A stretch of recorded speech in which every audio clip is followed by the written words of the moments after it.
আসসালামু আলাইকুম। অষ্টম শ্রেণীর শিক্ষার্থী বন্ধুরা, তোমাদেরকে ইজি লার্নিং এর পক্ষ থেকে স্বাগত জানাই। আজকের ভিডিওতে তোমাদের অষ্টম শ্রেণীর ইতিহাস সাবজেক্টে অর্ধবার্ষিক পরীক্ষায় আসতে পারে বা অর্ধবার্ষিক পরীক্ষার জন্য গুরুত্বপূর্ণ যে প্রশ্নগুলো তোমাদের পড়া দরকার সেগুলো আজকের এই ভিডিওতে দিব। তো তোমাদের প্রথম অধ্যায় থেকে একক কাজ তোমরা এই প্রশ্নগুলো প্র্যাকটিস করতে পারো। 1. সামাজিক উপাদান কাকে বলে? 2. প্রাকৃতিক উপাদান কাকে বলে? 3. তথ্য সংগ্রহের দুটি পদ্ধতির নাম লেখো। 4. হাইপোথিসিস কি? 5. অনুসন্ধান পদ্ধতির ফলাফল কোন কোন পদ্ধতিতে উপস্থাপন করা যায়? 6. বৈজ্ঞানিক পদ্ধতিতে অনুসন্ধানের প্রথম ধাপ কি?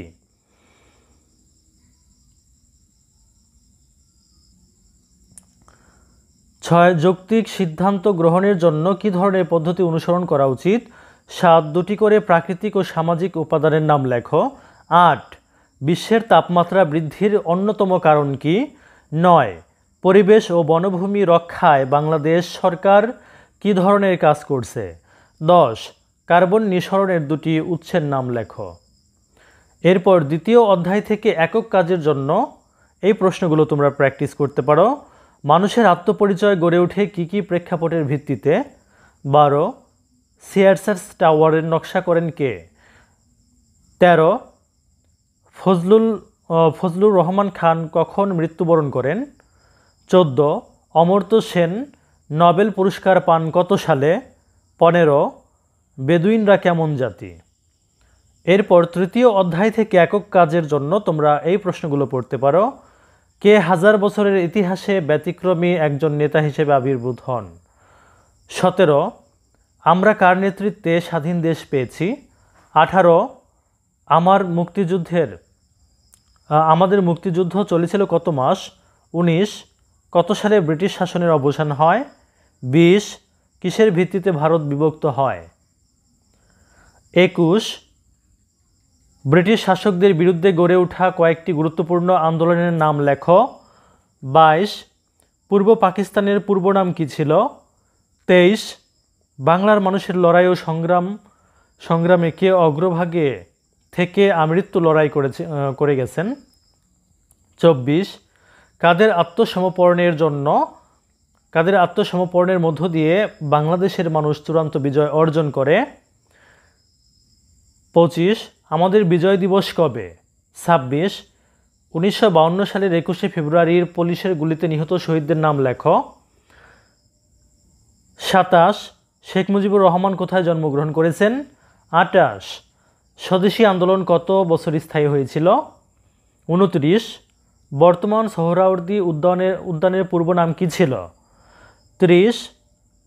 বঙ্গবন্ধুর কোন ভাষণটি ইউনেস্কো বিশ্ব প্রামাণ্য ঐতিহ্য ঘোষণা করেছে? 31. বাঙালির মুক্তির সনদ বলা হয় কোনটিকে? 32.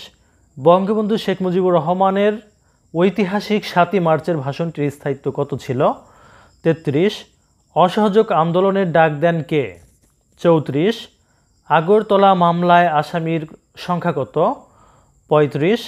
আগরতলা মামলার প্রধান আসামি কে ছিলেন? 36. হোসেন শহীদ সোহরাওয়ার্দী কত সালে মৃত্যুবরণ করেন? 37. বাংলাদেশের প্রথম সরকার গঠিত হয় কখন? এরপর চতুর্থ অধ্যায় থেকে কয়েকটি একক কাজ। বৈশাখী মেলায় কি কি পাওয়া যায়? ইবনে বতুতা বাংলা সম্পর্কে কি বলেছেন? সামাজিক ও সাংস্কৃতিক ইতিহাস বলতে কি বুঝো? নৌকা বাইচের 5টি বৈশিষ্ট্য লেখো। প্রত্নতাত্ত্বিক উৎসগুলো কি কি? এই একক কাজগুলো তোমরা প্র্যাকটিস করবে। এরপর দলীয় কাজ এর জন্য তোমাদের কিছু প্রশ্ন এখানে আমি দিয়েছি, এগুলো তোমরা একটু ভালোভাবে প্র্যাকটিস করে নিবে। 1. অনুসন্ধান কাজ পরিচালনার জন্য কী ধরনের তথ্য সংগ্রহের পদ্ধতি ব্যবহার করতে হবে? পদ্ধতিগুলো ব্যাখ্যা করো। 2. হাইপোথিসিস কি? ব্যাখ্যা করো। বিষয়টি গবেষণা কাজে কিভাবে সহায়তা করতে পারে? 3. কিয়োটো প্রোটোকল কি? 1997 সালের কিয়োটো প্রোটোকলে গৃহীত সিদ্ধান্ত পত্রিকায় রিপোর্ট আকারে নিচে উপস্থাপন করো। 4. তোমার এলাকায় কোনো সামাজিক উপাদানের পরিবর্তন উল্লেখ করো। উক্ত পরিবর্তন তোমার এলাকায় কি কি সুবিধা ও অসুবিধা সৃষ্টি করেছে তা খুঁজে বের করে লেখো। এরপর দ্বিতীয় অধ্যায় থেকে কিভাবে একজন মানুষের আত্মপরিচয় গড়ে ওঠে পোস্টার পেপারে উপস্থাপন করো। তারপর শিল্প ও স্থাপত্যে ফজলুর রহমান খানের অবদান অনুসন্ধান করো। তারপর 7 রাষ্ট্রীয় পরিচয় ও নৃতাত্ত্বিক পরিচয়ে বাঙালি ও বিভিন্ন ক্ষুদ্র নৃগোষ্ঠীর সম্পর্কে তথ্য অনুসন্ধান করো। তৃতীয় অধ্যায় থেকে বঙ্গবন্ধু শেখ মুজিবুর রহমানের চারিত্রিক গুণাবলী আলোচনা করো। 9 ব্রিটিশ শাসনাধীন ভারতবর্ষে গড়ে ওঠা আন্দোলনগুলো পোস্টার পেপারে উপস্থাপন করো।